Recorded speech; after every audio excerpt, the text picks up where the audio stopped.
What's going on, Aces? Welcome back to the channel. I hope that all of you guys are having an amazing Wednesday evening. So, the Real Housewives of Orange County, Vicki Gunvalson, was slammed with another elder abuse lawsuit and fraud. So, I didn't know that there was one before. I got this article from Yahoo Finance. I'll link it in the description if you want to read it for yourself. So, Vicki's facing another lawsuit, and it looks like the star has a lot of financial redemption to do. The Real Housewives of Orange County star was served with not only one but two court papers accusing her of a series of financial misconducts.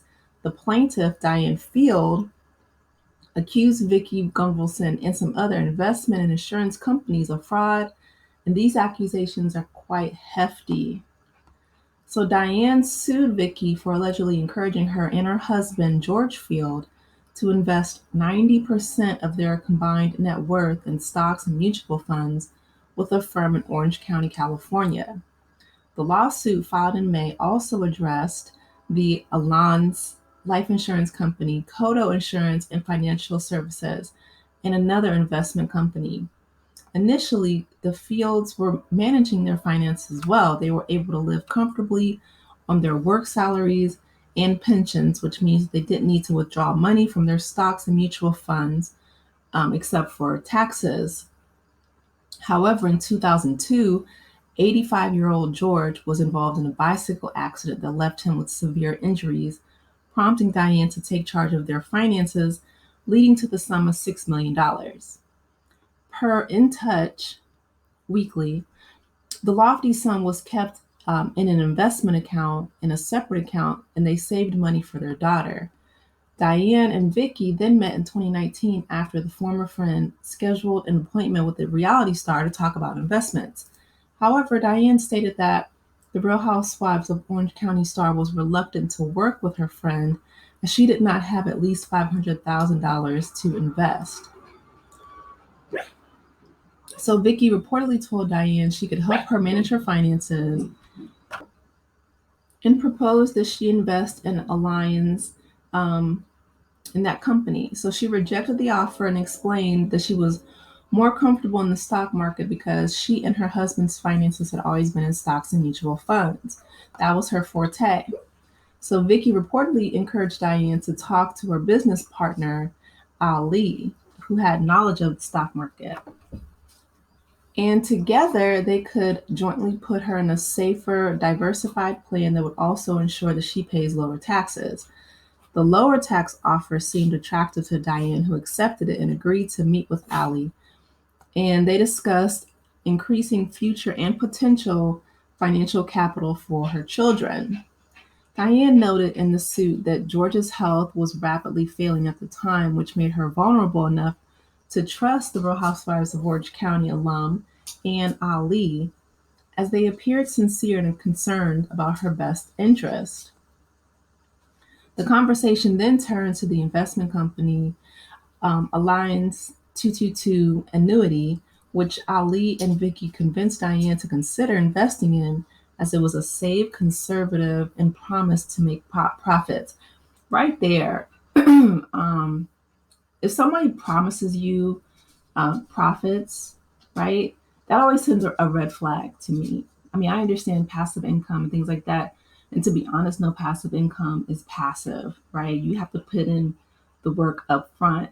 Um, but those things raise a red flag for me when people promise you making profits without doing any work. Diane declared that Ali convinced her to move funds in stocks to an outside firm managed under him, of course, at Fidelity Investments. Not Fidelity. Oh, shady, shady. He also reportedly had her take out a life insurance policy without telling her that it cost $300,000 annually. $300,000 life insurance policy a year? So that must have been like millions. But for him to not tell her, that's unethical.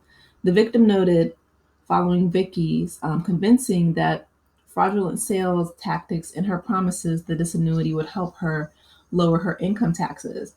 So she transferred the money into the 222 index annuity by February.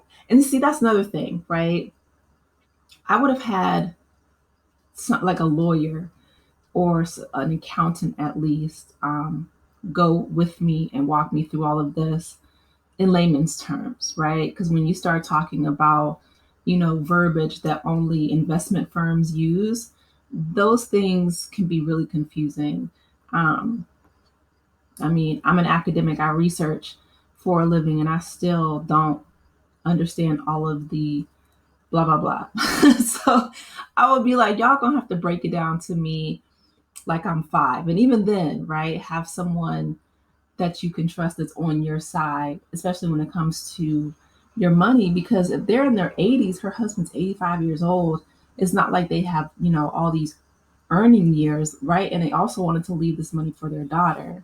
So I it's horrible that she didn't have an attorney or somebody um, that could advocate for her when she was going through all this.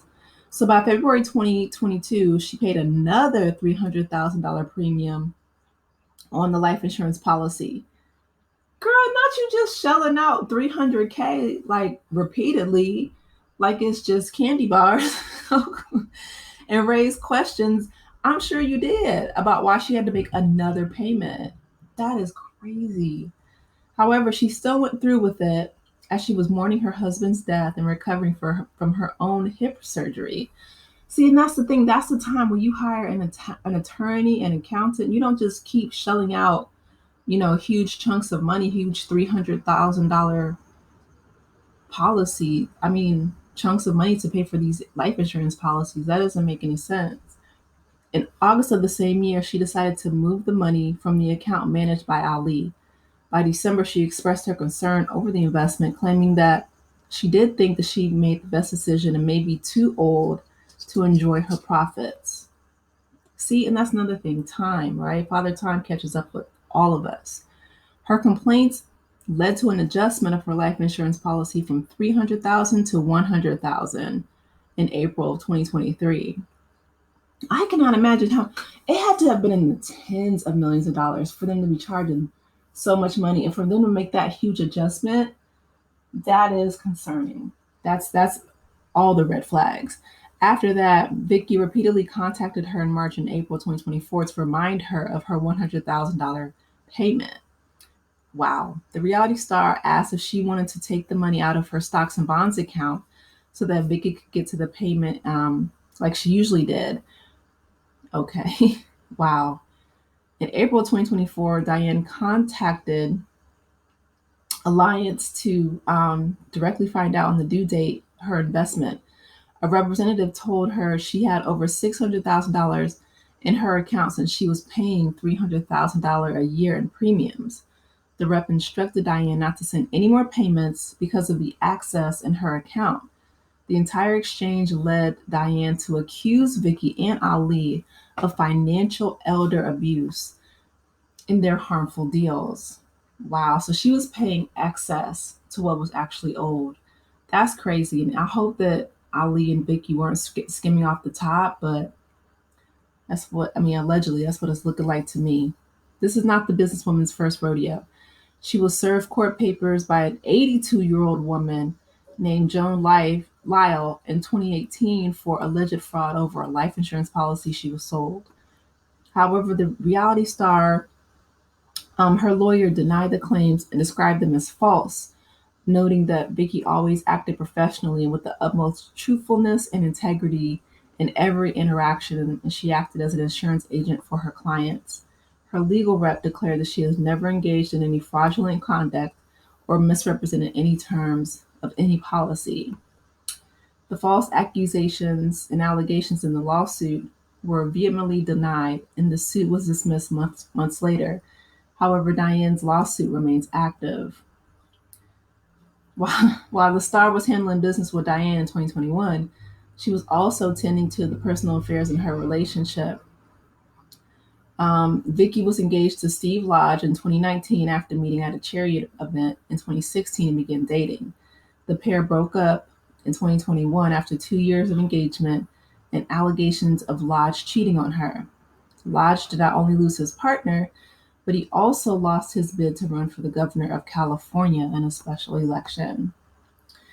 So that is really sad, right? I hate to see people taking advantage of, everything that Wendy Williams is still currently going through with her that guardianship where she allegedly wiped out Wendy's entire $55 million fortune is horrific. And she sold her home, right? She left her penniless.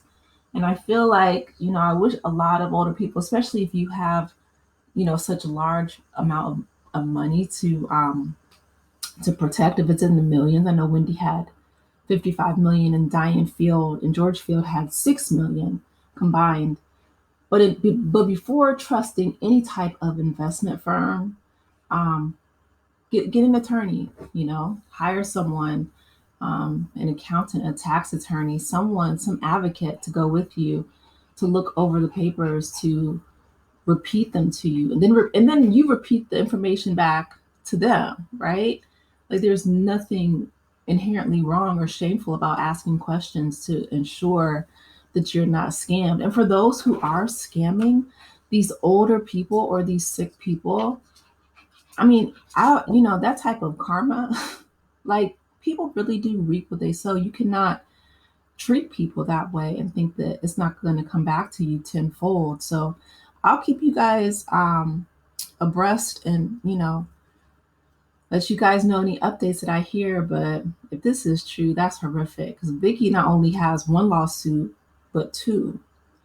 As my grandma said, everybody ain't lying, baby. So if people keep suing you for the exact same thing, sometimes it might be wise to look inward.